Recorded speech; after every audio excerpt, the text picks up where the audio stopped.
vamos lá. Fundamentos da fé é o nosso assunto, o assunto que nós estamos tratando, né?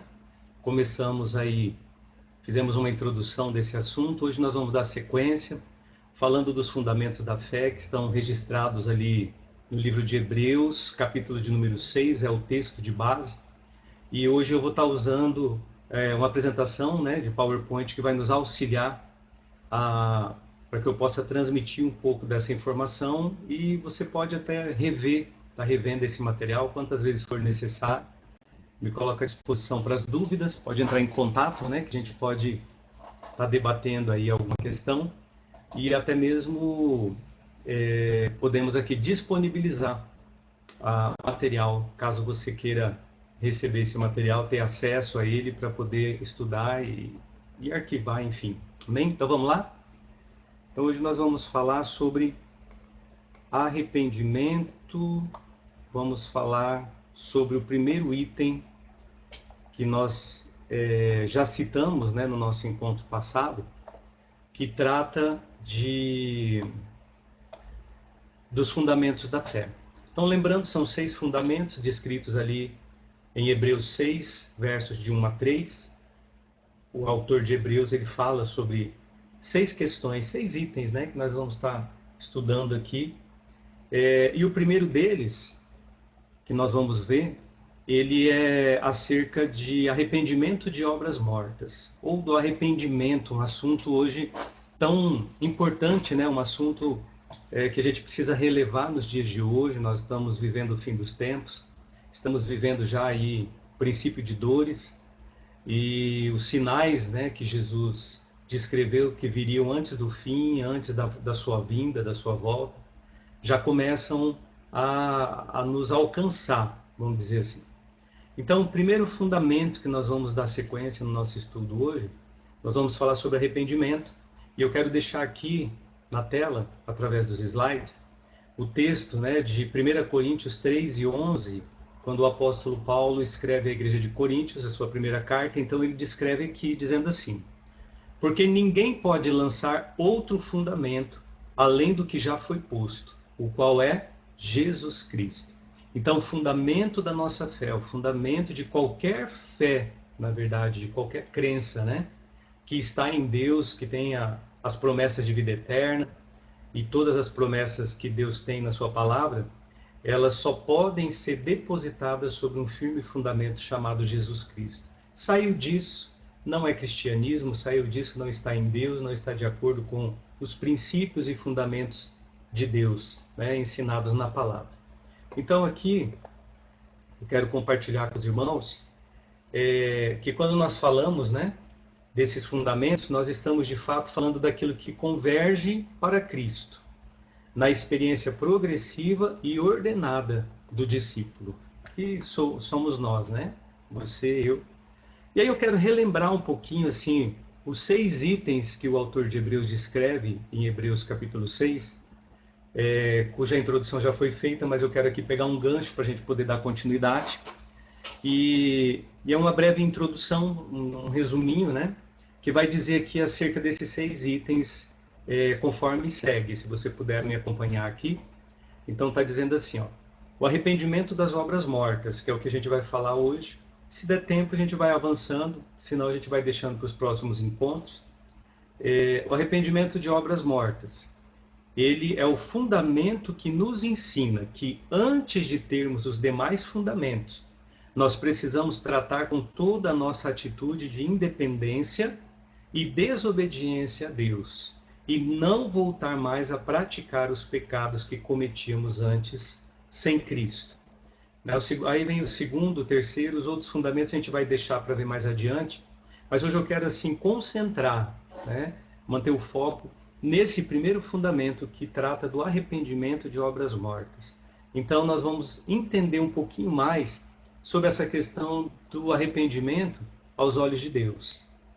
E a gente vai entender, por exemplo, né, lá tais fundamentos, né, que Hebreus diz serem os princípios elementares da doutrina de Cristo. Então, para eu dizer que eu sou cristão, para eu dizer que eu sigo a Cristo, que eu sou um discípulo, eu preciso me libertar do passado, eu preciso me libertar daquelas práticas desagradáveis a Deus, aquelas coisas que afastam, né, o que Deus tem preparado para a minha vida. Eu preciso me libertar, eu preciso lançar fora isso verdadeiramente, desapegar daquilo que faz separação, né, entre Deus e a minha vida, ou vice-versa.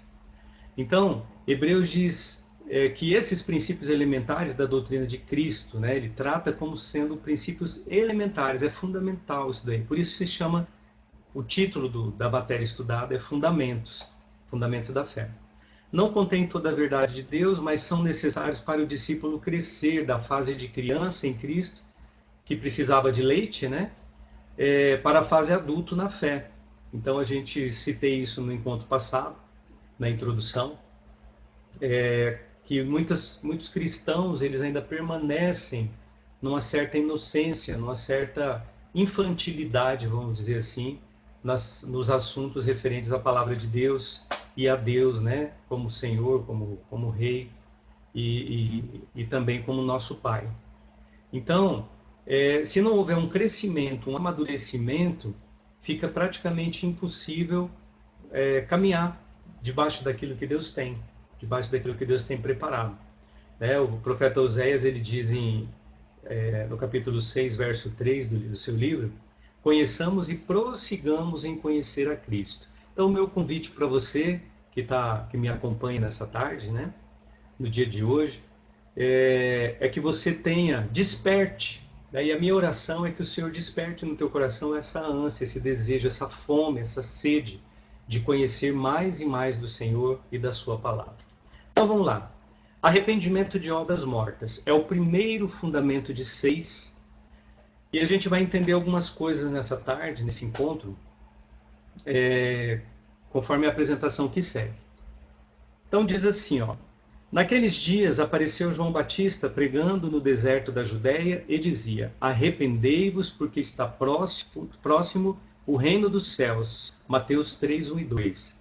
Então João Batista, ele começou, né, a sua caminhada, o seu ministério, batendo em cima de uma mesma tecla sempre: arrependei-vos, arrependei-vos. Então a mensagem de João Batista já era de arrependimento.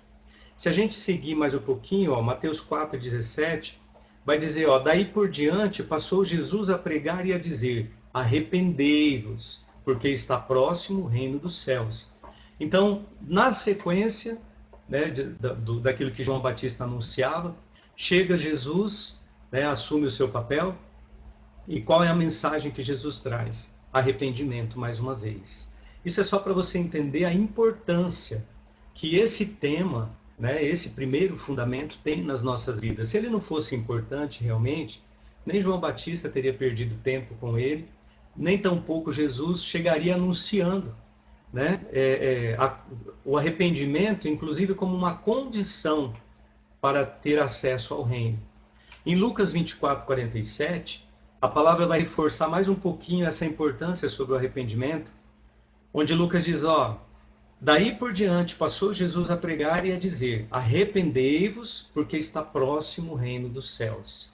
Então, arrependimento, irmãos, é o caminho que me aproxima do reino dos céus. O reino dos céus está próximo, Deus está próximo.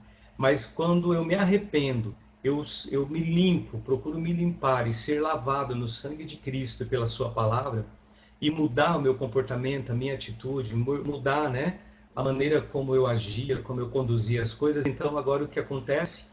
O reino dos céus, ele se aproxima e eu passo a ter contato com esse reino. Então, sem arrependimento, que é o meio, é a ponte, sem que haja arrependimento sincero, genuíno, isso se torna inviável e acaba não acontecendo, como é o que ocorre com muitos crentes, que por não se arrepender, não buscar uma mudança de vida, de pensamento, uma mudança na maneira de falar, de agir, da sua conduta, né? E até mesmo do seu caráter, não conseguem verdadeiramente se aproximar do reino dos céus, trazer esse reino para perto e viver, desfrutar daquilo que esse reino traz consigo. Atos 2:38, que já foi estudado também nos nossos encontros passados, né? Falando acerca de porta, caminho e alvo, ele também vai dar um peso sobre essa questão do arrependimento, aonde Pedro responde, né, aquelas pessoas que estão ali, Atos 2:38, dizendo: arrependei-vos e cada um de vós seja batizado em nome de Jesus Cristo para a remissão dos vossos pecados, e recebereis o dom do Espírito Santo. Então Pedro chega e acrescenta mais alguma coisa. Então, se a gente pegar desde o começo, João Batista, Jesus já vinham falando de arrependimento como sendo a ponte de acesso ou a porta de entrada para atrair o reino dos céus. Aqui Pedro chega e coloca mais uma questão importante que a gente vai tratar mais adiante, que é também um dos fundamentos da fé, que vamos falar acerca do batismo, ou dos batismos. E aqui Pedro está dizendo, arrependei-vos e seja batizado. Então o batismo é mais uma condição aí, né, para receber esse reino e ter acesso a tudo que o Senhor tem preparado para a tua vida. Amém? E para receber, outra coisa que Pedro acrescenta, a remissão de pecados. Então, sem arrependimento, irmão, não há perdão dos pecados. Deus perdoa pecados, sim. O Senhor, ele é, né, misericordioso. Ele está pronto, ele é fiel e compassivo. Ele está pronto para perdoar os pecados, desde que haja um arrependimento sincero, uma limpeza no coração, nas emoções, de lançar fora aquilo que fazia separação, que era impedimento. A gente vai ver também, na sequência, o texto de Atos 17:30, né, dizendo: ora, não levou Deus em conta os tempos da ignorância. Agora, porém, notifica aos homens que todos em toda parte se arrependam. Então, esse texto, ele deixa um esclarecimento para nós. Tempo da ignorância, não conhecia Jesus, não conhecia a palavra de Deus, não estava na presença, não estava na igreja. Tudo isso é tempo de ignorância, não, né, desconhecia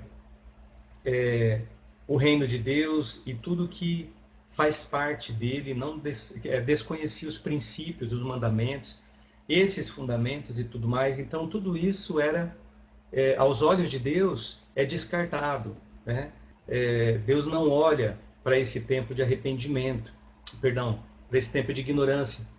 Mas, a partir do momento que você aceitou Jesus na sua vida, todo cristão ele tem por obrigação tomar conhecimento, ler a palavra de Deus, ler as Escrituras, conhecê-la de uma maneira toda, né, completa.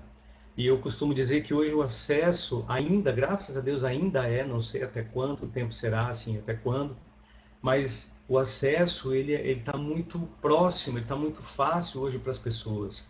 Hoje você tem Bíblia na internet, você tem YouTube aí com pregações, com estudos sensacionais, né, com revelações da palavra maravilhosas, tem acesso a tantas Bíblias em tantas traduções e linguagens. Então eu digo que só não se inteira realmente quem não quer. E aí, aqui a palavra de Deus está dizendo que Deus não leva em conta o tempo da ignorância. Mas nem por isso, irmãos, a gente vai querer permanecer ignorante para o resto da vida. Vai querer continuar sem ter o conhecimento da palavra. A palavra de Deus também diz que o seu povo, ou nós, né, o povo de Deus, perece porque falta conhecimento. E a gente não quer viver na ignorância. O que esse texto está retratando, tem muita gente que às vezes pensa, não, então se o tempo da ignorância não conta, melhor é eu não saber, melhor eu não ler as Escrituras. Mas se você já deu o seu passo inicial, entrou pela porta, está trilhando esse caminho que é Jesus Cristo, eu quero recomendar para você que o melhor é você se absorver essa palavra, se encher dessa palavra, né? E aí já passa para um outro momento, já não conta mais como o tempo da ignorância. Mas você que está em Cristo, né, assim como eu, nós estamos num tempo onde a palavra não para nós, o nosso coração não tem que estar voltado para querer permanecer na ignorância, mas sim para sermos libertos pela verdade, conhecer a verdade. E também a Bíblia ela nos instrui que nós devemos sermos bons obreiros, né? Manusear essa palavra muito bem e estar prontos a tempo e fora de tempo. Então, o tempo da ignorância ele não conta, mas a gente precisa se libertar da ignorância, precisa conhecer, aprender cada vez mais. né? E aqui o texto diz que todos os homens em toda parte se arrependam.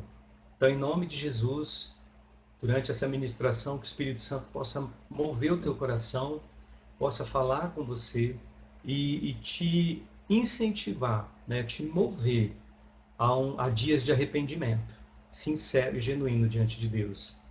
E o último texto desse momento aqui, dessa página, que está em Atos 20 e 21, ele também vem confirmando essas coisas, dizendo assim: testificando tanto a judeus como a gregos o arrependimento para com Deus e a fé em nosso Senhor Jesus.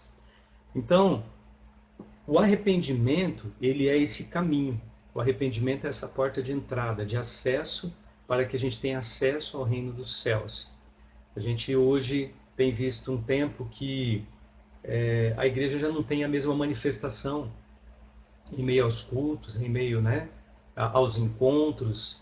As manifestações são cada vez menores, o número de evidências da presença, do poder de Deus sendo derramado é cada vez menor. Hoje já se tornou muito difícil, né? Você vê o levanta e anda, você vê os milagres acontecendo, e tudo isso, irmãos, é um reflexo da falta de arrependimento, e também é um reflexo do distanciamento do reino dos céus e do homem.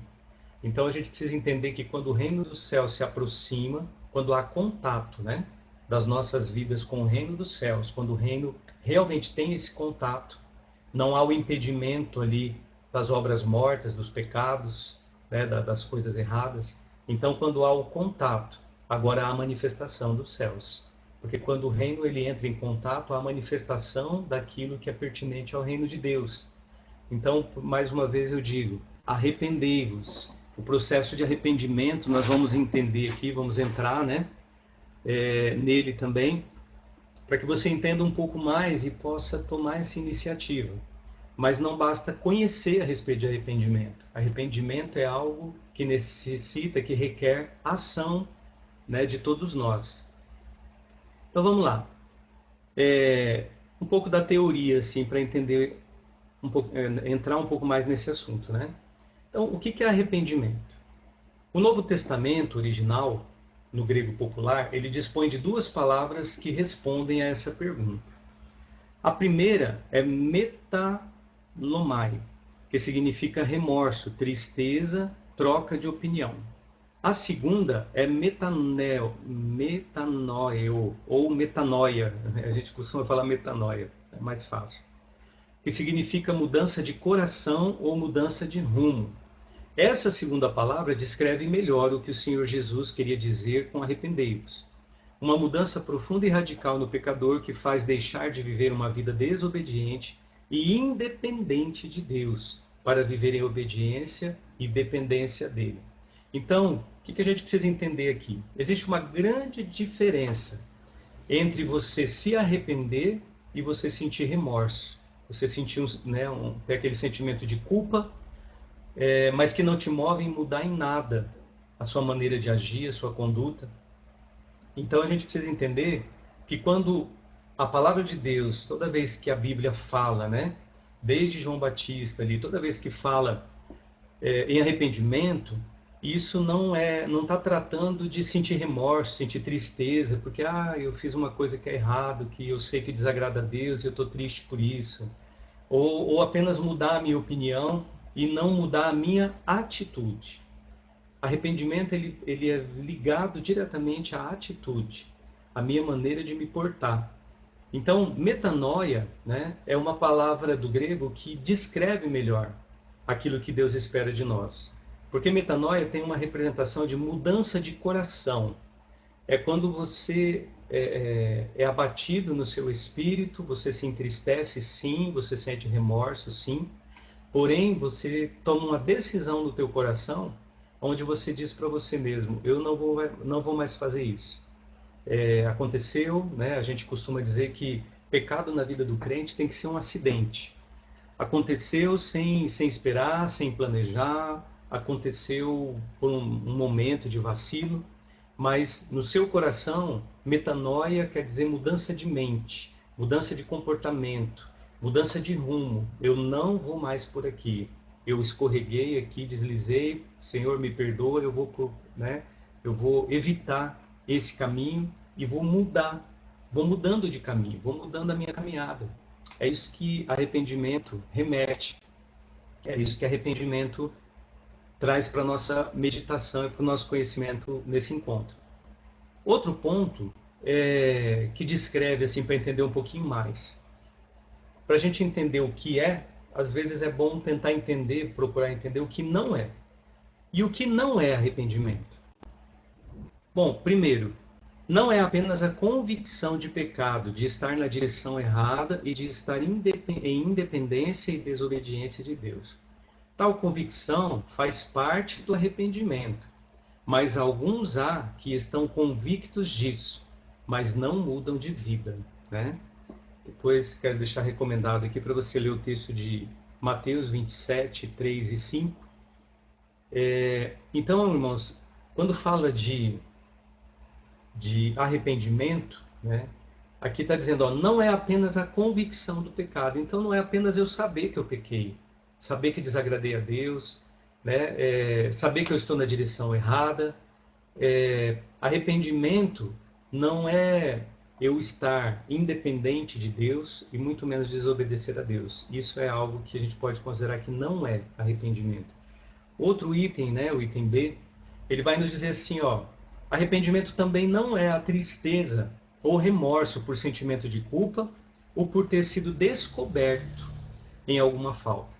A tristeza acompanha o arrependimento, mas não é o seu aspecto principal. A mudança de atitude de vida, sim, conforme vai descrever 2 Coríntios 7, 9 e 10. Então, o que a gente entende daqui? Que a gente pode, né, extrair? Que não é uma questão de tristeza ou remorso, nem sentimento de culpa por ter sido descoberto. Às vezes, acontece, talvez já tenha acontecido com você, de você falhar em alguma área, né, falhar com Deus, que eu digo, e você percebeu, você tem a consciência, você sabe que naquele momento ali você não agiu corretamente, né? No entanto, a ação, a atitude de quem se arrepende é confessar. É confessar, é pedir perdão para Deus, é confessar o seu pecado, né? Procurar o seu pastor, procurar o seu líder ou alguém que você respeite aí espiritualmente, que possa te ouvir sem passar isso adiante, lógico, né? Guardando sigilo. Então aqui a gente tem que ter uma consciência de que eu preciso colocar para fora e não encobrir. Porque a natureza humana, a tendência do homem na sua natureza humana, que é carnal, demoníaca, a tendência é encobrir. E encobrir até o fim, né? Não falar mesmo, não revelar para ninguém, manter aquilo encoberto. Só que a gente precisa se lembrar que quando alguém comete um pecado e encobre, né, a palavra de Deus diz algumas coisas acerca disso, né? Que diz, por exemplo, que aquele que encobre as suas transgressões jamais prosperará. E eu creio que você quer prosperar, eu creio que todos querem prosperar. Mas se ficar algo de encoberto, isso pode inviabilizar, né, o projeto de Deus de prosperidade na sua vida. Então, tem pessoas que às vezes ficam encobrindo, negam mesmo depois de ser descoberto, até quando não tem mais jeito. É como aquele homicida, né, que a gente vê tantos casos na mídia, nos jornais, aquele homicida que ele praticou o crime, ele cometeu realmente o homicídio, matou alguém, mas ele nega. Ele nega, né, ele é interrogado pela polícia, ele nega, a imprensa pergunta, ele nega, as pessoas próximas dele perguntam, ele nega, até que de repente surge um vídeo, né, uma foto, uma imagem, alguma prova ou um áudio, né, de ligação telefônica com a voz dele, aonde ele não pode mais negar. Mas mesmo assim, às vezes a pessoa ainda insiste mais um pouquinho dizendo, né, não, isso aí não é minha voz, isso aí não sou eu, essa imagem não sou eu, né? Tenta mais um pouco, mas aí já não tem mais como, porque a evidência é clara, né? Surgem testes de DNA, exames e enfim. Então, o que eu quero dizer com isso? Irmãos, não tem como encobrir alguma coisa de Deus. né? Os olhos de Deus, a palavra de Deus diz que os olhos do Senhor estão patentes sobre toda a terra, nenhuma folha cai sem a permissão, sem o consentimento dele. Então, quando a gente fala de arrependimento, a gente tem que lembrar que tudo aquilo que a gente faz, certo ou errado, Deus está vendo, né? Porém, Deus ele espera uma atitude nossa, de confessar, de se arrepender e de voltar aos seus caminhos com uma nova atitude. Então, outra coisa que a gente pode dizer que não é arrependimento aos olhos de Deus é sentir tristeza, sentir essa tristeza, esse remorso, sentimento de culpa por ter sido descoberto, né? Aí eu fico triste porque descobriram que eu fiz alguma coisa errada e não porque eu reconheço que Deus está vendo aquilo que eu pratiquei. No item C, a gente tem uma outra questão, que também não é arrependimento, né? Do que não é arrependimento, que assim, não é uma forma parcial de alguns aspectos da vida que se descobrem estarem errados. Então, não é uma forma pela metade, né? De alguns aspectos da vida. Então, não adianta eu fazer, e isso acontece muito, a gente até brinca, fala, crente Raimundo, pé na igreja, pé no mundo. Ele faz parcialmente o que é para ser feito, né? E a outra metade ele continua com os padrões antigos. Então não há arrependimento de obras mortas. Mateus 23, 28 vai colocar, né, um pouco a respeito disso. Depois você lê esses textos, eu não vou abrir todos eles para não estender demais o vídeo, mas eles estão disponíveis na sua Bíblia, na internet, né, no seu celular. Não é tornar-se crédulo em qualquer coisa que parece espiritual, nem a aceitação de certos credos ou doutrinas sem mudança de vida. Então, quando a gente fala das características do que não é se arrepender, do que não é arrependimento aos olhos de Deus, isso significa que não é aquilo que eu creio, não é aquilo que eu tomo como verdade. Às vezes a pessoa toma, né, um caminho que ela considera espiritual. Exemplo, cometeu um pecado grave, e agora ela se sente culpada, sente remorso, então ela vai lá e faz uma boa ação, né? Ela matou um homem e agora ela vai e leva uma cesta básica para a esposa desse homem sem que ela saiba que ele cometeu aquele ato, aquele crime, né? Por um sentimento de culpa, de remorso. E aí, não, fazendo isso, ele acha que vai se sentir em paz porque é uma linha, né?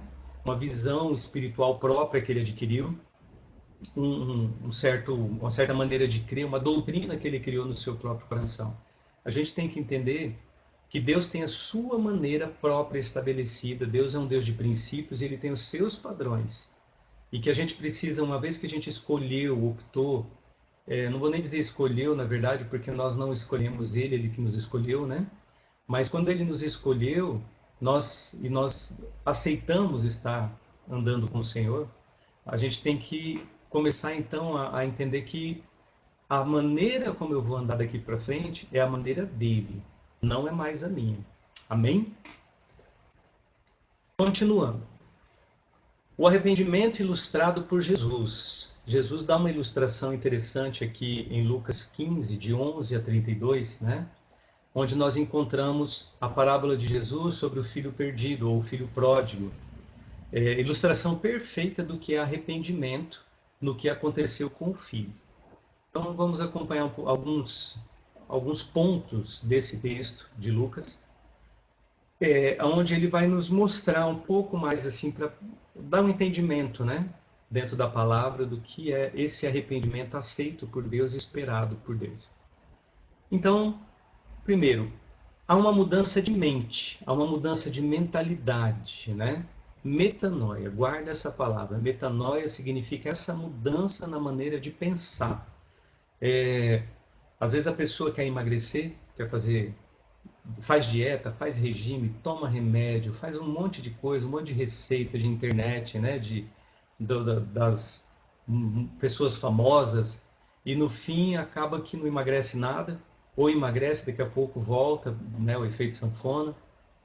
Mas há uma concordância, né, no meio científico e desportivo, principalmente na ciência voltada aos esportes, há uma concordância de que se a pessoa quer ser magra, ela tem que mudar a mente dela. Ela tem que ter uma mente magra. Uma pessoa com a mente gorda, né, como as pessoas usam esse termo, uma pessoa com a mente gorda, ela não vai conseguir ficar magra nunca. Ela vai ter que mudar a mentalidade dela, pensar como uma pessoa magra, porque a pessoa com a mente de gorda, a mente gorda, né? Ela vai estar sempre pensando que ela precisa comer mais, que ela depende de comer, que é necessário, que há uma necessidade. Ela não vai cuidar de valor nutricional de nada, enfim, uma série de coisas, né? Bebe líquido junto com a refeição, acaba de comer com a pança cheia e já vai gritar. Então, é uma série de erros de uma mentalidade gorda, vamos chamar assim. Mas se essa pessoa quiser realmente emagrecer, ela vai ter que mudar a mente dela, a maneira de ver as coisas, de analisar, de até mesmo de ponderar sobre o que deve, o que não deve, quando não deve. E ela vai ter que se instruir. Vai ter que se instruir, né, em relação a vitaminas, sais minerais, tudo aquilo que é necessário ao organismo, mas que numa mente magra funciona diferente. E aqui a gente vê esse filho, né, o filho pródigo, no versículo 17. Aconteceu uma mudança de mente. Né? Então o texto, depois você pode ler na íntegra, mas no verso 17 vai dizer que ele caindo ele em si. Então o que é o cair em si? É o momento que ele vê, percebe que ele agiu errado, que ele tomou uma decisão precipitada, ele não agiu com sabedoria, ele acabou ficando sem, né, a sua família próximo dele, acabou ficando sem os bens, o patrimônio que era a herança. E aí, no verso 17, vai dizer algo assim, ó, caiu em si.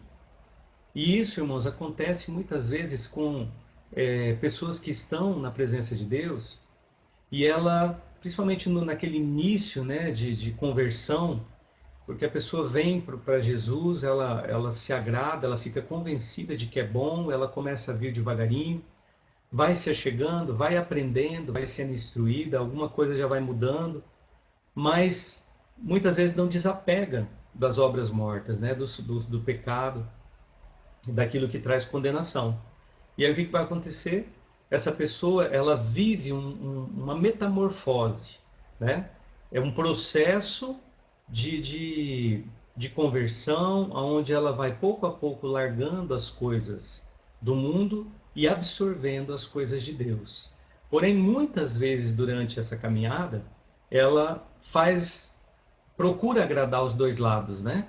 Procura satisfazer no espírito e procura satisfazer ainda na carne. E aí o que a gente entende? Que essa pessoa, ela provavelmente ela vai ficar um tempo, talvez inicialmente, e é aceitável no início da sua conversão. O que não é aceitável é a pessoa estar, né, 5, 10, 20 anos na presença de Deus, dentro da igreja, e ela continua sendo uma criança, né? Ela continua sendo infantil no sentido espiritual, de conhecimento, de busca, e ela continua tendo algumas atitudes que já não são mais pertinentes. Ela continua fazendo, suprindo os dois lados, o espiritual e também o carnal. E aí o que vai acontecer geralmente com essa pessoa? Ela vai em algum momento, e que seja, né, quanto mais rápido melhor, mas em algum momento, se ela não tiver a atitude de se arrepender, se aquilo que o Espírito Santo mover, né, no coração dela, no emocional dela, para ela reconhecer, porque a palavra ensina que quem convence acerca do pecado, da justiça e do juízo é o Espírito Santo, é ele que convence. Mas às vezes o Espírito Santo está tentando convencer ali, está trabalhando para convencer, e a pessoa não aceita. A hora que ela está na presença de Deus, é glória a Deus e aleluia, mas saiu dali, ela volta a praticar tudo de novo. E aí o que está dizendo aqui no versículo 17 de Lucas, né, 15, é que chegou um momento que aquele filho caiu em si. Chegou um momento que ele falou, sabe aquele momento assim, para tudo, né? Errei, não quero errar mais, vou voltar, vou me arrepender, né? Voltar a tomar o caminho reto outra vez. E ali no verso 17 vai dizer exatamente sobre isso. Que ele caindo em si, aí, então aquele ali foi o momento do baque, do choque dele com ele mesmo. E é esse choque, irmãos, que às vezes falta, né? Aquele choque da santidade de Deus, do peso da glória de Deus, que vem sobre o coração, muitas vezes sobre as nossas vidas. Aquele choque, assim, de parar mesmo e falar assim, meu Deus, não posso mais viver assim. Eu tenho que mudar a minha maneira de viver e me arrepender das coisas que eu fiz. Outro ponto, no verso B, trata acerca de uma decisão verdadeira, né? E da vontade de mudar. Porque se chegar aquele momento de caiu em si, né, dar aquele choque e tudo, mas aí não toma uma decisão verdadeira e não há uma vontade de mudar de vida, também não vai funcionar. Então, no segundo momento, no verso 18 aqui, no segundo ponto, esse filho, né, que o texto trata, toma uma decisão, né? Ele tem vontade. Então é necessário ter vontade, precisa querer mudar. Nós trabalhamos há algum tempo auxiliando o centro de recuperação, né, como voluntários, e quando a gente trabalhava com os adictos ali, os internos, uma das coisas que a gente ouve bastante e observa que realmente é uma realidade, né? A pessoa tem que querer ajuda. Não adianta você pegar um viciado em álcool, droga, colocar ele dentro de um internato, um sistema de internato, prender ele lá. Se ele não quiser ajuda, não quiser verdadeiramente se libertar, ele pode até ficar ali debaixo do efeito de drogas em algumas clínicas, né, de outros medicamentos e tudo, ou mesmo da palavra de Deus em alguns centros de recuperações evangélicos. Mas o dia que ele tiver a oportunidade de sair dali, se ele não quiser mudança, não tomar essa decisão e não tiver vontade, e talvez você esteja me ouvindo aqui e tenha essa situação, a decisão real de bater no peito e falar nunca mais, né? De ter a vontade de viver uma vida diferente, ela é necessária. E aquele filho, no verso 18, né, o texto vai dizer, ó, palavras dele, né? Levantar-me-ei. Olha a decisão aí. E irei ter com meu pai vontade, vontade de voltar. A palavra de Deus ensina assim, né?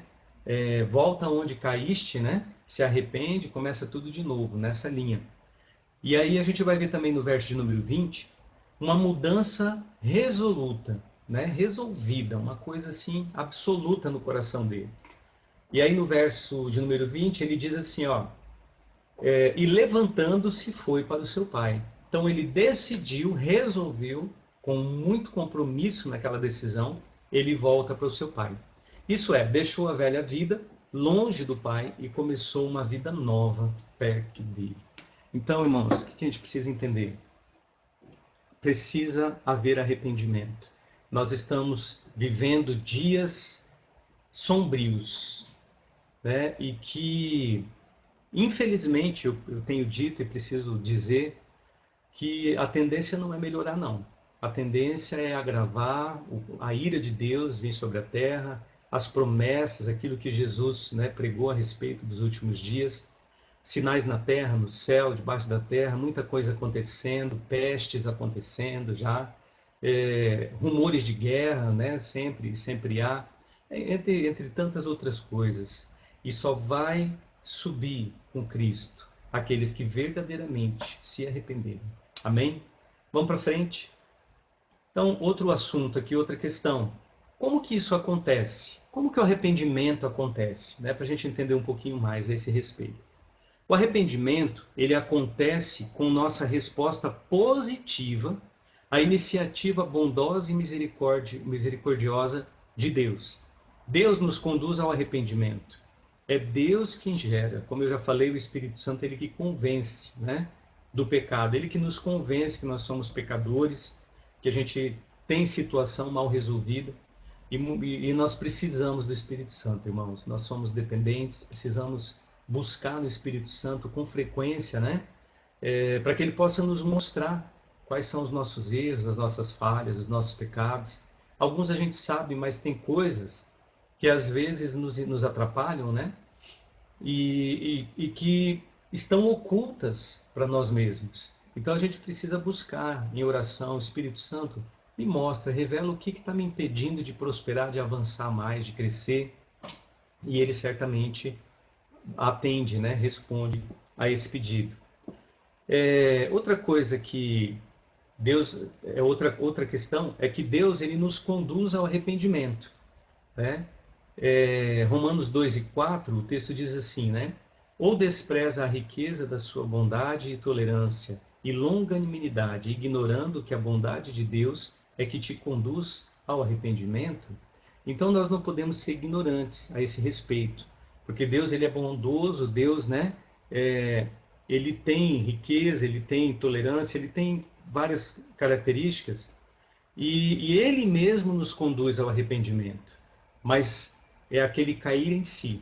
Tem que cair em si para parar e falar assim, não, eu sou um miserável de um pecador, e olhar para você mesmo no espelho de Deus, né? E reconhecer as suas imperfeições. Nós é que respondemos, arrependendo-nos. Arrependei-vos, pois, e convertei-vos para que sejam cancelados os vossos pecados. Então precisa haver arrependimento, irmãos. Nós precisamos nos arrepender. Amém? É uma necessidade para todo cristão, e arrependimento não é uma vez na vida. Arrependimento é constante, é frequente. Como a gente vê na história de Jó. Jó, a Bíblia diz que ele era um homem justo, ele era um homem fiel, ele era um homem assim que agradava, né? Agradou a Deus, que Deus fez até elogios para a sua conduta, a sua maneira de viver. E Jó, ele tinha a prática diária, né, de ir até Deus, se arrepender, pedir perdão por ele, pedir perdão pelos filhos, caso tivessem cometido alguma coisa de errado naquele dia. Então, é uma prática que a gente pode tomar como referência e que a gente deveria copiar, né, deve copiar. Na sequência, então, nós vamos tratar de mais um ponto, né, no item 1.5, que diz assim: os discípulos necessitam do arrependimento? Você é discípulo de Jesus, não é? Eu sou discípulo de Jesus. Será que a gente necessita? Porque às vezes a gente ouve pessoas e a atitude, não só aquilo que elas dizem, mas a atitude que elas têm é que, já que um dia, lá atrás, elas confessaram Jesus como Senhor e Salvador, então está tudo certo e resolvido, né? Será que é assim? Então vamos lá. O fundamento que estamos estudando é sobre o arrependimento de obras mortas. Isso é, do que éramos e cometíamos antes de conhecer a Cristo como nosso Senhor.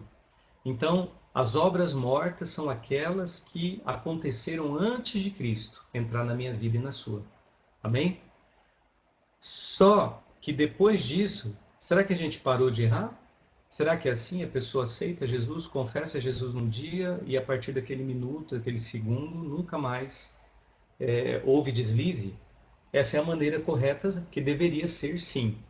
Esse deveria ser o padrão adotado. Mas será que é assim? Né? Coisas para a gente pensar juntos aqui e debater. Embora, né, esteja essa gravação aqui, eu estou gravando, mas prefiro até, né, quando tem a igreja reunida, todos os irmãos juntos, para a gente conversar e ter os questionamentos e poder avançar de uma maneira interativa, é muito mais gostoso. Mas vamos lá. O fundamento que estamos estudando é sobre o arrependimento, então, de obras mortas, que é o que era antes de Cristo. Só um morto espiritualmente, então por isso se diz obras mortas, né? Porque nós estávamos mortos. Só um morto espiritualmente faz obras mortas.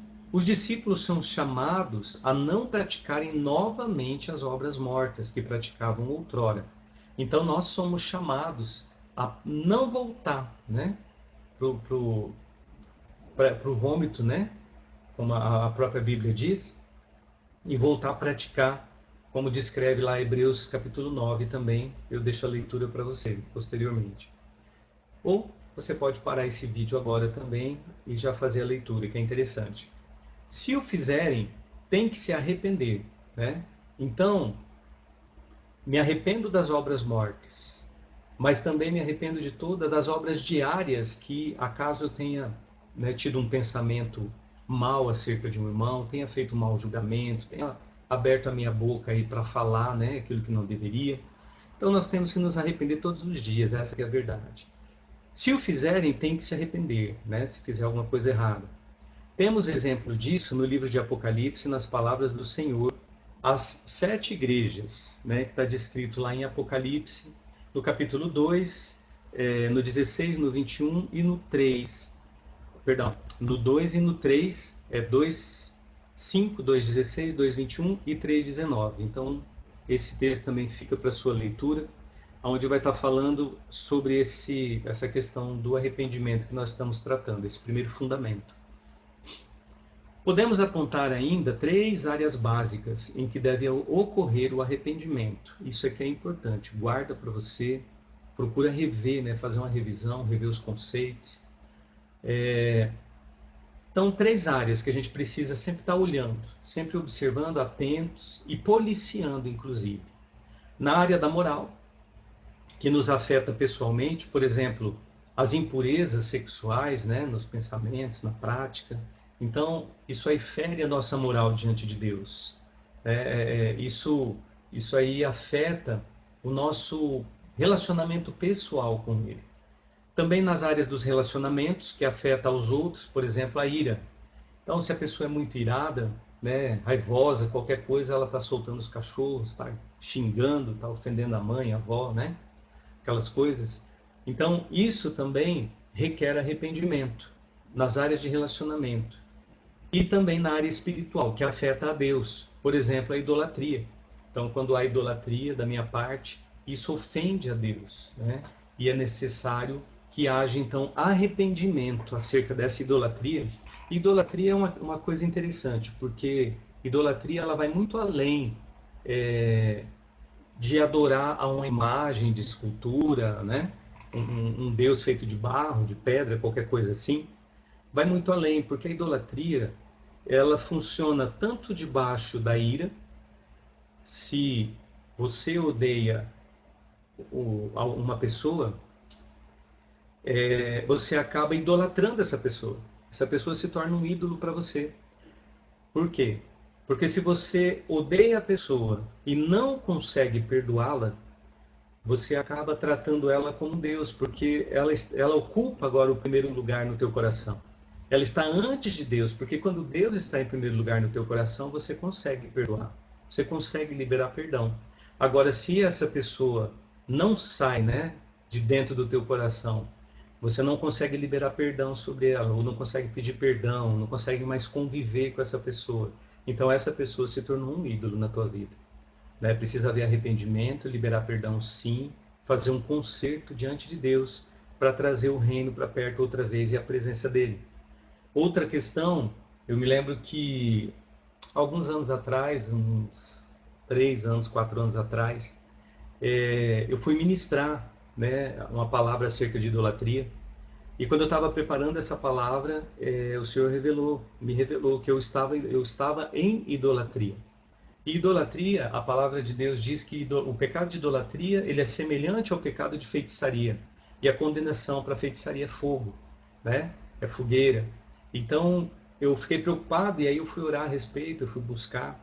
E eu comecei a entender que eu estava idolatrando a mim mesmo. Então, para você ver que idolatria não tem a ver com algo que está externo. A idolatria pode ser sobre você mesmo. Porque você se acha muito bom ou muito boa, né? Naquilo que você faz, ou em alguma coisa que você faz. Né? Você se acha que você é a melhor voz do louvor da igreja, ou que você prega a melhor mensagem, ou que você, né?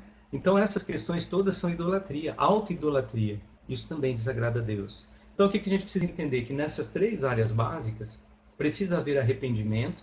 E quando você estiver orando nesse sentido, apresentando diante de Deus, rasgando o teu coração, pedindo perdão, né, por essas situações, que você possa se lembrar dessas 3 áreas, de pedir perdão pelos os pecados, as obras mortas e os pecados cometidos na área moral, na área dos relacionamentos e também na área espiritual.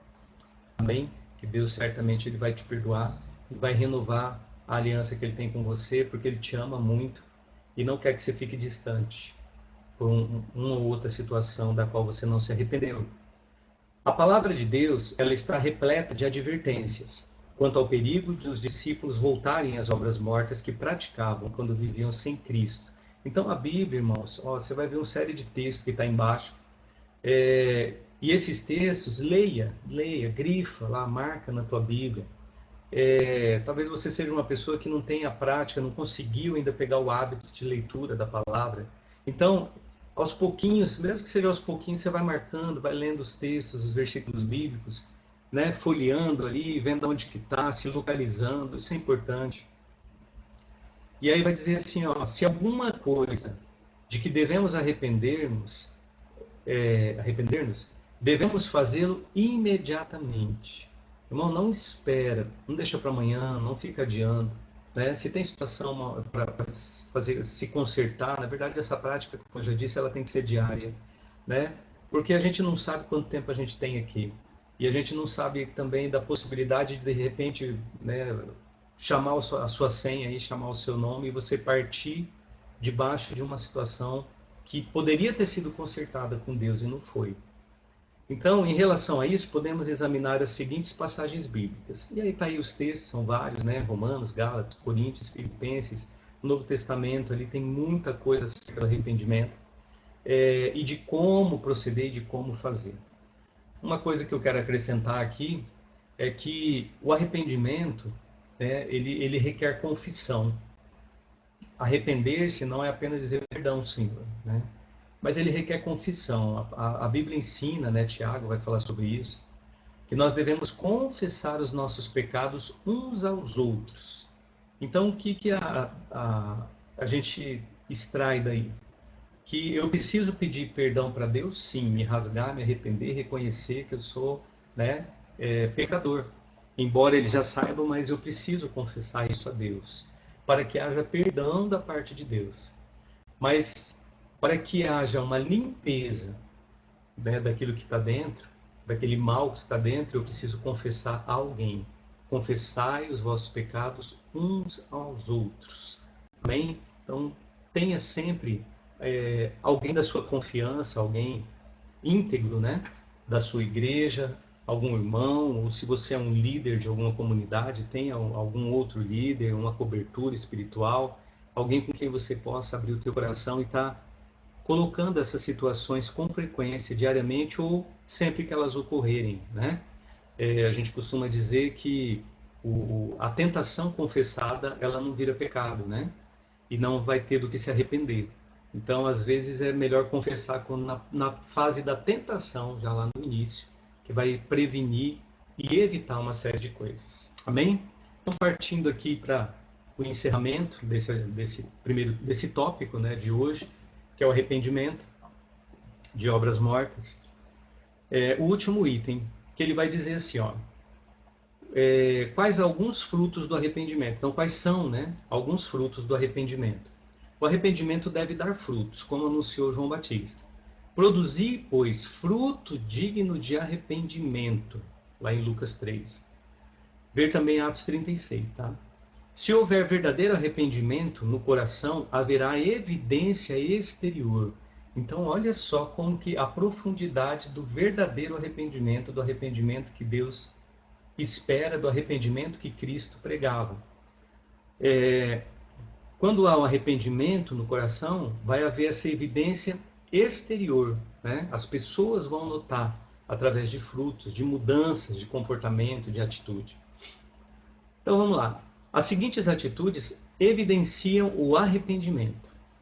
Primeiro, tristeza segundo Deus, não segundo o coração humano, mas segundo Deus, descrito lá em 2 Coríntios 7. Segundo, a confissão de pecado e pedido de perdão a Deus. Lá em 1 João, né, vai tratar acerca desse item, que é a confissão de pecado e o pedido de perdão a Deus. Então eu preciso confessar e eu preciso pedir perdão a Deus. Né? E quando essa tristeza do item A, né, essa tristeza, segundo Deus, ela vem no meu coração, eu dou lugar a esse arrependimento sincero, eu vou sentir uma tristeza, e essa tristeza ela vai ser daquilo que eu fiz, daquilo que eu era, né? Mas vai me mover para fazer coisas novas. E o abandono do pecado, também descrito em Provérbios 28, né? Então precisa abandonar. Se arrepender significa mudar de atitude e abandonar a prática errada. O outro item, né? Confissão de pecado aos irmãos, que eu estava citando agora há pouco. Então, Tiago 5, ele vai falar sobre isso exatamente. Confessai os vossos pecados uns aos outros, né? Para que haja, sabe o quê? Não perdão, porque o seu irmão, ele não é uma questão dele te perdoar. Mas quando eu confesso o meu pecado para outra pessoa, a cura. Eu estou abrindo a ferida, eu estou colocando, sabe, o pus, eu estou tirando a casca, eu estou colocando a sujeira para fora. E aí a cura. Então, quando há cura, há libertação junto. Por isso eu preciso confessar, colocar para fora, não guardar a sujeira, né? E o último item, a restituição aos ofendidos por qualquer pecado. Lucas 19. Então, não sei se você vai se lembrar, mas depois vai ler os textos, lógico. Mas quando Jesus ele visita Zaqueu, o texto diz que Zaqueu ele se arrepende, há um arrependimento, há conversão. Isso é conversão, é se converter, é mudar de direção, é mudar de alvo, de foco, de caminho, direcionar, né, os olhos para o alto, para Jesus, e fazer aquilo que agrada a Ele, que agrada ao Senhor. E aí a gente vê Zaqueu fazendo restituição, né?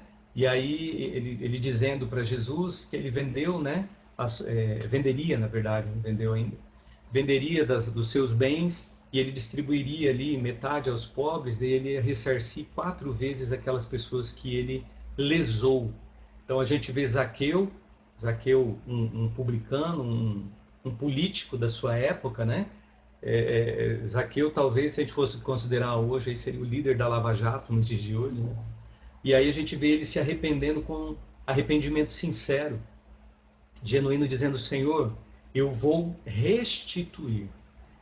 Então, para você ver como que é profunda essa questão do arrependimento aos olhos de Deus, né? Eu vou pedir perdão, eu vou confessar, eu vou me arrepender diante de Deus, vou me rasgar diante do Senhor, vou fazer isso frequentemente, e além de tudo isso, né, ainda vou buscar, dentro da possibilidade que Deus der, né, restituir aquilo que foi lesado. Então, aquela pessoa que pegou, né, que roubou, que furtou, vai lá, vai devolver, se possível ainda em porção maior. Eu me lembro que no tempo que eu citei que a gente ajudava em centro de recuperação, né, que a gente foi voluntário durante alguns anos, e eu me lembro de um jovem, né, não vou citar o nome, mas um jovem assim que a gente pegou um amor muito grande com ele, era uma pessoa assim, tinha uma certa empatia, né? E eu me lembro que ele roubava, né? Ele confessou, ele furtava, melhor dizendo, muitas coisas, roupa de varal, furtava coisas do quintal, se ele achasse uma bicicleta, um tênis secando, qualquer coisa que ele fosse passando em frente a alguma casa, alguma residência, ele então ali, diante de uma facilidade, ele furtava, levava embora para trocar por droga, vender, fazer dinheiro, essas coisas erradas. Mas ele conheceu Jesus, né? Ele conheceu Jesus, ele foi para o centro de recuperação, ele chegou a se tornar um obreiro dentro da casa de Deus ali, grande conhecedor da palavra, e chegou um ponto que o Espírito Santo, né, lançou ele naquilo que eu falei do filho pródigo, ele caiu em si, né? Chegou um momento que ele caiu em si e falou: meu Deus, o que eu fiz até aqui? Eu preciso me arrepender. E aí ele fez todo o processo, só que o processo foi completo e foi uma coisa muito linda, irmãos, porque ele orou a Deus há algum tempo e ele dizia: Senhor, eu não tenho como restituir, eu não tenho dinheiro, eu não tenho recurso para restituir aquela pessoa que eu furtei. Eu lembro de várias, ele lembrava, né, de vários endereços, vários lugares que ele ali extraiu subtraiu alguma coisa. E aí veio uma direção, né, de Deus no coração dele, e ele começou a restituir essas pessoas. Mas como ele não tinha o recurso, então veio no coração dele escrever cartas de pedido de perdão para essas pessoas. Melhor ainda se ele fosse, né, face a face, olho no olho, mas isso também poderia trazer algum prejuízo físico, né, na integridade dele.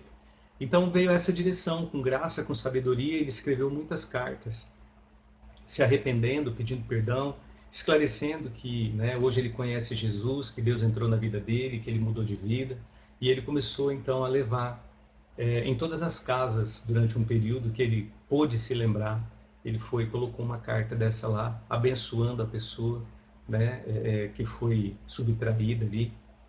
Então, irmãos, o que eu quero finalizar aqui orando nessa tarde? Quero pedir a Deus que o Senhor possa mover o teu coração. Amém? Em nome de Jesus, que Deus abençoe, que Deus te dê graça, que o Senhor possa conduzir a tua vida, o teu coração, a um arrependimento sincero diante de Deus, em nome de Jesus.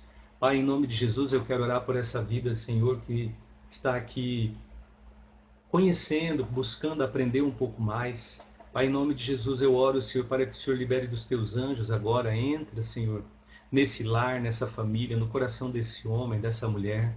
Pai Santo, em nome de Jesus, que haja arrependimento sincero. Espírito Santo, gera a destra para toda boa obra que o Senhor quer fazer na vida dele. Esse teu filho, Senhor, essa família, Senhor. Pai, em nome de Jesus, que haja arrependimento, que haja conversão nos caminhos daqueles que ainda não se converteram dentro da parentela. Tira, Senhor, a dureza do coração, a dureza da cerviz. Em nome de Jesus Cristo, restabelece o teu trono, o teu lugar, Senhor, no coração de cada um, nesse momento. Em nome de Jesus. Amém?